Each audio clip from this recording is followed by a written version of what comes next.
Physics एक कन्या एक लड़की की तरह होती है। अगर किसी कन्या या लड़की को अगर आप टाइम नहीं दोगे तो वो आपकी लाइफ से फुर्र हो जाएगा।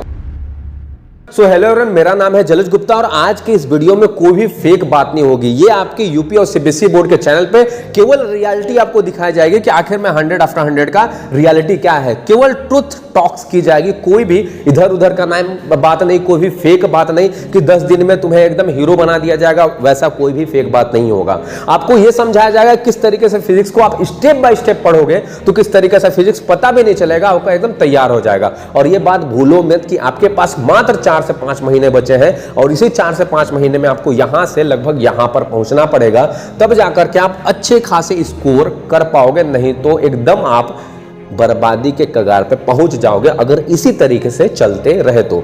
मैंने बहुत सारे बच्चों को पढ़ाया, सैकड़ों बच्चों को पढ़ाया है इन सालों में और बहुत सारे बच्चों का 97, 92, 95 परसेंटाइल तक मैंने लाया है। तो मैं इस बात को जानता हूं कि बच्चे का कहां पर वीक पॉइंट है और कहां पर स्ट्रॉन्ग पॉइंट है, कहां से बच्चा गिरना चालू कर देता है और कहां से बच्चा उठना चालू करता है। ये सारी की सारी बातें मुझे पता है। तो चलो आज की इस वीडियो में आपको स्टेप बाय स्टेप बताता हूं किस तरीके से फिजिक्स को पढ़ना है, सीखना है, ताकि आप अच्छा स्कोर कर सको, ताकि आप नॉलेज गेन कर सको, ताकि कॉम्पिटिटिव एग्जाम में जाकर के आप फोड़ भी सको। क्योंकि फिजिक्स यहीं तक सीमित नहीं है, आगे भी जाकर के पढ़ना है, तब जाकर के आगे सिलेक्शन पाओगे। तो चलो समझते हैं आगे। अब हमारा जो पहला पॉइंट है वो है कि don't make big aim short aim but strong aim. देखो कहने का मतलब यह है कि कभी भी आप डेली का डेली जो एम बना के चलते हो वो हमेशा शॉर्ट एम बना के चलो, लेकिन स्ट्रॉन्ग होना चाहिए कि नहीं हमने इतना अगर बोला है कि इतना पढ़ना है तो हमें उसे पढ़ करके खत्म करना है।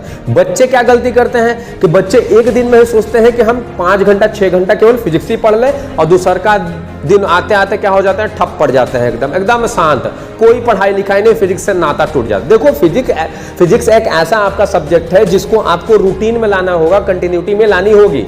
आप देखो एक दिन में आधे घंटा पढ़ो, 45 या फिर 1 घंटा पढ़ो, लेकिन उसको रेगुलर बेस पे पढ़ो कि डेली का डेली पढ़ो।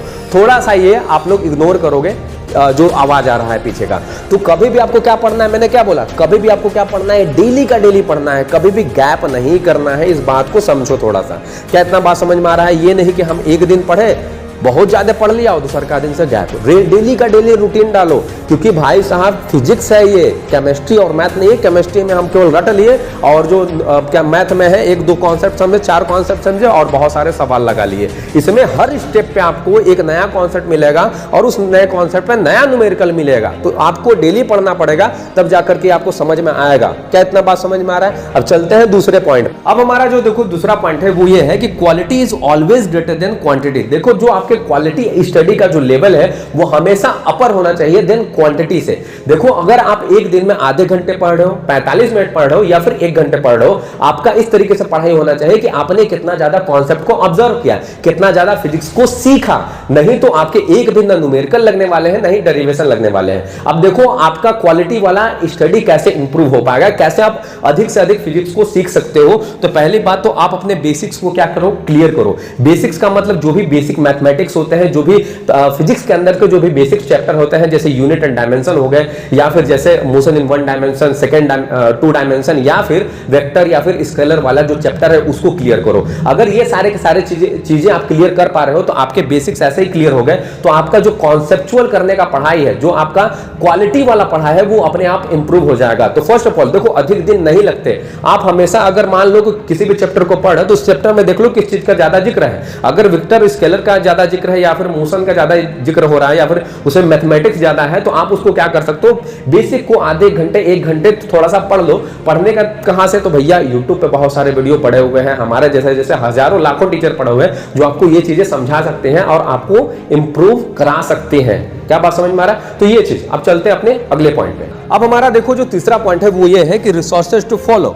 देखो बच्चे क्या करते हैं, इनिशियल टाइम में ही एनसीईआरटी मार्केट में सस्ती मिलती है, तो बच्चे क्या करते हैं, एनसीईआरटी उठा करके ले आते हैं और उसको पढ़ना चालू कर देते हैं। देखो इनिशियल स्टेज में अगर आप एनसीईआरटी पढ़ते हो तो वो एकदम अपर लेवल चला जाएगा, सारा का सारा फिजिक्स से बाहर, एकदम असहाय महसूस करोगे, लगेगा कि हमें तो कभी फिजिक्स आएगा ही नहीं आएगा, एकदम लगेगा चला गया अब हमारा, हम फेल हो जाएंगे। देखो कभी भी एनसीईआरटी को उठाओ मत, एनसीईआरटी को कब उठाना है पहले हम बताते हैं। पहले क्या करो, अदर बुक्स को उठाओ। अदर बुक्स का मतलब जैसे कि हिंदी मीडियम वाले कुमार मित्तल सर का जो बुक है उसको उठा सकते हैं, और जो इंग्लिश मीडियम वाले हैं एसएल अरोड़ा सर या फिर प्रदीप जो प्रकाशन की बुक आते हैं उसको उठा सकते हैं। देखो ये सारे के सारे दोनों के दोनों जो तीनों के तीनों बुक्स जो कि हिंदी और इंग्लिश मीडियम दोनों बच्चों के लिए है, मैंने ये देखा है बहुत ही ईजी उसका लैंग्वेज होता है, स्टेप बाय स्टेप चीजों को सिखाई रहती है, बताई गई रहती है, तो आप ज्यादा ऑब्जर्व कर सकोगे उन बुक्स को किसकी तुलना में, तो एनसीईआरटी।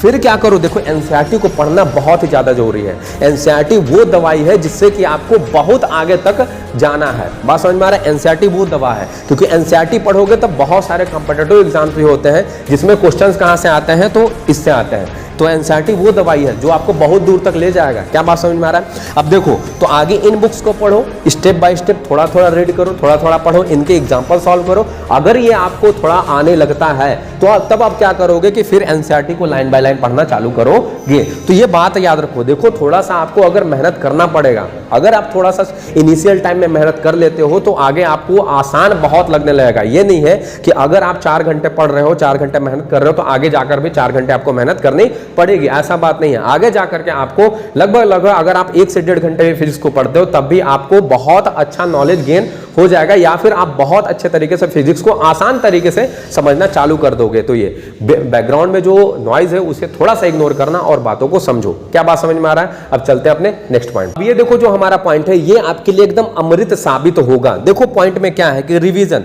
सबसे महत्वपूर्ण चीज होता है कि आप कितने बार किस चीज को रिवीजन करते हो। देखो ये दिमाग की आदत है कि ये आपका हर बार भूलने की कोशिश करेगा। फिर आपको क्या करना पड़ेगा कि इस दिमाग को याद पढ़ाना पड़ेगा कि नहीं भाई तूने पहले कुछ भी पढ़ा था, तो उसके लिए आपको बार बार रिवीजन करना पड़ेगा। फिजिक्स के लिए जो मायने रखता है सबसे ज्यादा वो फॉर्मूला सीट होता है। देखो अगर आपको फॉर्मूला याद है तो उससे आप बहुत सारे कॉन्सेप्ट को भी सीख सकते हो, या फिर आप न्यूमेरिकल भी सॉल्व कर सकते हो, या फिर डेरिवेशन भी सॉल्व कर सकते हो अगर आपको ये फॉर्मूला याद है तो। इसके लिए आप अपना खुद का एक फॉर्मूला सेट बनाओगे, यानी जितने भी आपके मतलब बुक में जितने भी है, बुक या हो फिर नोट्स हो, उसमें फॉर्मूले लिखे हुए हैं तो उसको एकदम अलग करोगे, एक सीट बनाओगे और उस पर क्या करोगे, फॉर्मूले को लिखोगे, या तो फिर दीवार पे चिपका दो, या फिर उसे दवाई की तरह हफ्ते में 2 से 3 बार बार बार रिवाइज करो, तब जाकर के ये आपके एकदम क्रिस्टल क्लियर हो जाएंगे। दूसरा बात देखो, रिवीजन के लिए आपको क्या करना पड़ेगा, फिजिक्स के अंदर बार बार चीजों को रिवाइज करना पड़ेगा। वो भी कैसे, वो भी लिख करके। अगर आप बार बार लिख करके रिवाइज नहीं करते हो तो आपका एकदम समझ लो कि एकदम आप बेसिक लेवल पे चलते चले जाओगे और एकदम फिर धस जाओगे, फिजिक्स पता भी नहीं चलेगा कि आपके कहाँ है। क्योंकि फिजिक्स कोई एकदम देखने वाली चीज नहीं है कि केवल देख लिए या फिर केवल उसको एक बार पढ़ लिए। फिजिक्स सॉल्व करने वाली चीज होती है, क्योंकि उसके अंदर न्यूमेरिकल्स भी होते हैं, उसके अंदर डेरिवेशंस भी होते हैं। अगर आप ऊपर ऊपर पढ़ते हो तो कोई भी फायदा नहीं है, आपको लिख करके प्रैक्टिस करना पड़ेगा। देखो मोर प्रैक्टिस करोगे तो मोर टू मोर क्या करोगे, सीखोगे भी। अधिक प्रैक्टिस करोगे अधिक सीखोगे, अगर कम प्रैक्टिस करोगे तो कम सीखोगे। तो यही बात है कि ज्यादातर आपको लिखना है तो लिखना है। भले दिमाग में देखो आप कॉपी पर लिखते रहो, दिमाग आपका चलते रहेगा, भले वो एकदम इधर से उधर राइटिंग भले ही बेकार रहे, लेकिन लिख करके प्रैक्टिस करो। लिख करके प्रैक्टिस करोगे तो वो आपका बेहतर रिजल्ट आएगा, और नहीं तो बहुत घटिया। तो इन दोनों के काम को आप करोगे, और ये जितने भी पॉइंट्स हैं वो एकदम पॉइंट आपको लगे होंगे कि नहीं एकदम ट्रुथ और क्रिस्टल क्लियर वाले पॉइंट हैं, जिससे कि हमें आगे जाकर के बहुत कुछ सीखने को मिलेगा।